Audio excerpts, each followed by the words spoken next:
કે એસટીઆરમાં ઇન્ડિયામાં શું ઓપોર્ચ્યુનિટી? આપણે બહાર તો જોઈએ છીએ, યુરોપમાં, દુબઈમાં ઘણી બધી ઓપોર્ચ્યુનિટીઝ છે, પણ ઇન્ડિયામાં શું ઓપોર્ચ્યુનિટી? તો STR as a concept is short term rental.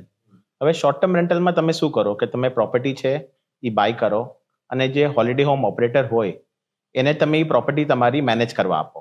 હવે હોલિડે હોમ ઓપરેટર છે એ પ્રોપર્ટીને ફર્નિશ કરશે as per the specifications of the hospitality industry અને એને એરબીએનબી છે, booking.com છે, એમાં લિસ્ટ કરશે અને એઝ અ ગેસ્ટ કે એઝ અ ટુરિસ્ટ તમારે જ્યારે પણ જે બી ડેસ્ટિનેશનમાં જવું હોય તમે એનું બુકિંગ અપાર્ટમેન્ટનું આ બધી વેબસાઇટથી કરી શકો છો. આ તમને છે ને રેસિડેન્શિયલ કમ્ફર્ટ આપે છે વિથ ધ હોસ્પિટાલિટી ફીલ. નાઉ તમે જ્યારે આવી પ્રોપર્ટી લ્યો છો ને હોલિડે હોમ ઓપરેટરને આપો છો ચલાવવા માટે, તો તમારું જે રિટર્ન જે છે, હવે હું દુબઈની વાત કરું જ્યાં અમે ઓલરેડી 500 અપાર્ટમેન્ટ મેનેજ કરીએ છીએ અને અપાર્ટમેન્ટ છે એ 1 વર્ષના ભાડા પર આપો તો ટિપિકલી 6 થી 8% તમારું છૂટે.